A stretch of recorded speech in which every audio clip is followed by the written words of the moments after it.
हाँ तो दोस्तों नमस्ते प्रणाम। आपके अपने बीपीसी सेंटर में आप सभी का स्वागत है। आज हम फिर आप सभी के सामने एक क्वेश्चन लेकर उपस्थित हैं जो ये 2 नंबर का आपका ऑब्जेक्टिव सब्जेक्टिव में पूछा जाता है। 2 नंबर का सब्जेक्ट में आपका पूछा जाता है। ठीक, तो ये बिहार बोर्ड का क्वेश्चन है। ये ज़रूरी नहीं कि ये बिहार बोर्ड में आएगा, लेकिन हमने इस क्वेश्चन को बिहार बोर्ड के लिए लिया है क्योंकि बिहार बोर्ड का जो एग्ज़ाम है 14 फरवरी से और पहला जो सब्जेक्ट है वो मैथ ही है। तो मैं स्पेशल ये बिहार बोर्ड के लिए ही क्वेश्चन लिया हूँ। ये 2 नंबर का क्वेश्चन आपका पूछता है, तो ये 2 मार्क्स का क्वेश्चन है। देखिए इसे सॉल्व कैसे करेंगे।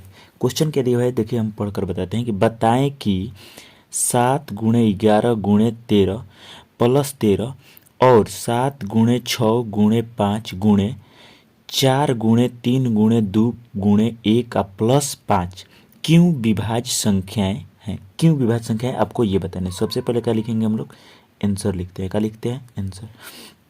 आंसर में देखिए क्या लिखेंगे, सबसे पहले जो दिया हुआ है उसे मान लेंगे। हम लिखेंगे यहाँ पर कि माना, क्या लिखेंगे, माना ए इक्वल टू 7 गुणे 11 गुणे 13 और प्लस 13।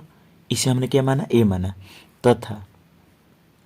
तथा बी मानेंगे। बी किसे मानेंगे, तो बी जो ये दूसरा नंबर है इसे बी मान लेंगे। बी क्या है, 7 multiply 6 multiply 5 multiply 4 multiply 3 multiply 2 multiply 1 plus 5।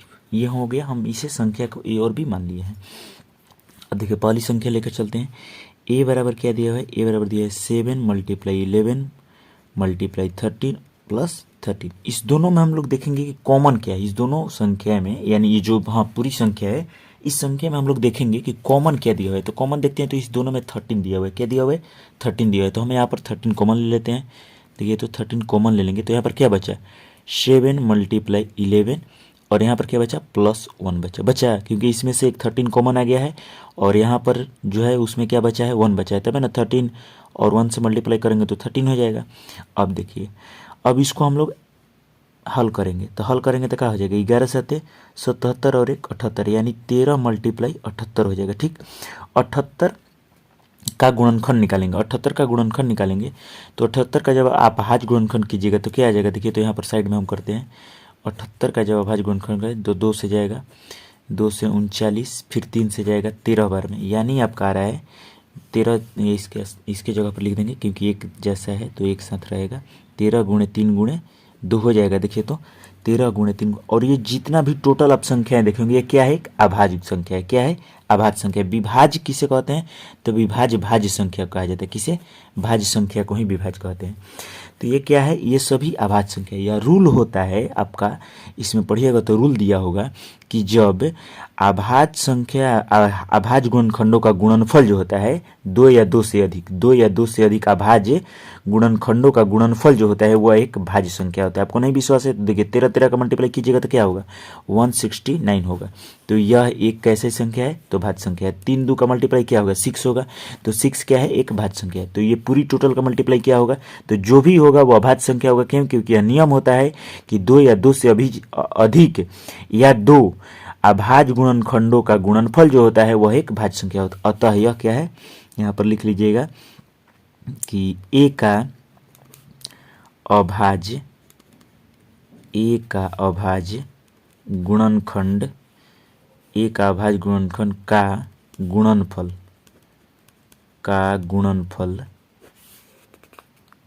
एक का अभाज्य गुणनखंड का गुणनफल अभाज्य संख्या है। क्या है, अभाज्य संख्या है।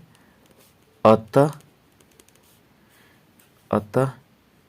ए एक भाज्य संख्या होगी। अतः ए एक भाज्य संख्या होगी। अतः ए एक क्या होगी, भाज्य संख्या। इसी प्रकार दूसरे नंबर को भी बनाएंगे। चलिए देखते हैं नंबर क्या है। तो दूसरा नंबर हम सभी के सामने है कि बी इक्वल टू कितना दिया है, 7 multiply 6 multiply 5 multiply 4 multiply 3 multiply 2 और मल्टीप्लाई 1 और प्लस में क्या है, 5 है। ठीक, अब इसमें हम लोग देखेंगे कि दोनों में कॉमन क्या है, तो दोनों में कॉमन क्या है, 5 है। तो इक्वल टू हम लिख लेंगे 5 इंटू 7 मल्टीप्लाई 6 मल्टीप्लाई, ये तो 5 यहाँ पर आइए गए तो 5 नहीं लिखेंगे, 4 मल्टीप्लाई 3 मल्टीप्लाई 2 मल्टीप्लाई 1, अब प्लस में यहाँ पर क्या बचेगा, 1 बचेगा। क्यों, क्योंकि 5 कॉमन हो गया है।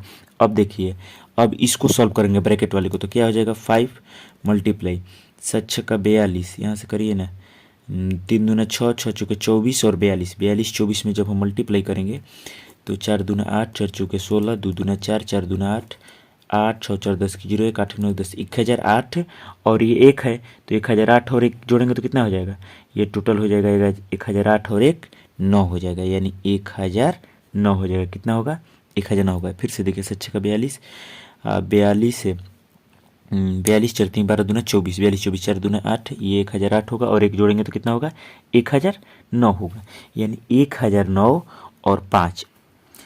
तो यहाँ पर हमने देख रहे हैं कि 1000 जो 9 है ये तो हमें पता नहीं किसी से कटेगा या नहीं, ये हमें लगता है कि नहीं कटेगा किसी से। और यह एक जो है अभाज्य संख्या है, ये भी एक क्या हो जाएगा, अभाज्य संख्या। मेरे देखने से 1009 भी जो है वह एक अभाज्य संख्या है, क्योंकि यह मेरे देखने से कट नहीं रहा है। ठीक है, 17 5 85, 15 5 159 नहीं कटेगा। तो अब यहाँ पर भी हम क्या लिख सकते हैं कि बी जो है वह क्या है, तो अभाज्य, बी जो है वह क्या है, अभाज्य गुणनखंडों का क्या है, गुणनफल है। बी क्या है, अभाज्य गुणनखंडों का गुणनफल है। अतः यह एक कैसी संख्या है, तो अतः यह एक भाज्य संख्या है। अतः यह एक कैसी संख्या है, तो भाज्य संख्या है। हमने देखे, आपने देखा कि इसे कितनी आसानी से, सब कुछ नहीं करना है, जो दिया है उसको आपको सॉल्व करते जाना है। और जो ब्रैकेट को हल करने पर आएगा, इसमें से जो 2 कॉमन रहेगा, 2 दिया रहेगा कॉमन ले लीजिएगा। उसके बाद ब्रैकेट को हल कीजिएगा, जब ब्रैकेट खोल के जो आएगा उसको अभाज्य गुणनखंड के रूप में तुर दीजिएगा। जब अभाज्य गुणनखंड के रूप में तुरिएगा तो आप चुपचाप लिख दीजिए कि जो ए है, ए बी जो भी आप मानिएगा तो लिख दीजिएगा कि ए है वह अभाज्य गुणनखंड का गुणनफल है। किसका गुणनफल है, तो अभाज्य गुणनखंड का। किसका, अभाज्य गुणनखंड। और यह नियम होता है कि जब दो अभाज्य गुणनखंड का गुणनफल आ जाता है तो उसका गुणनफल जो होगा वह एक भाज्य संख्या होगी। 2 अभाज्य संख्या या 2 से अधिक अभाज्य संख्याओं का जो गुणनफल का गुणनखंड होता है, गुणनखंड का जो गुणनफल होता है वह कैसी संख्या होता है, तो भाज्य संख्या होती है। यह ध्यान रखिए कि यदि 2 अभाज्य संख्या दी है, जैसे मान लीजिए कि 2 और 5 दिया हुआ है, तो इसका जब आप गुणनफल कीजिएगा 10 आएगा ना, यह एक कैसी संख्या है, भाज्य संख्या है। यह नियम होता है कि 2 अभाज्य गुणनखंडों का गुणनफल जो होता है वह कैसी संख्या होता है, भाज्य संख्या होता है। तो चलिए मिलते हैं नेक्स्ट वीडियो में, तब तक के लिए जय हिंद, जय भारत।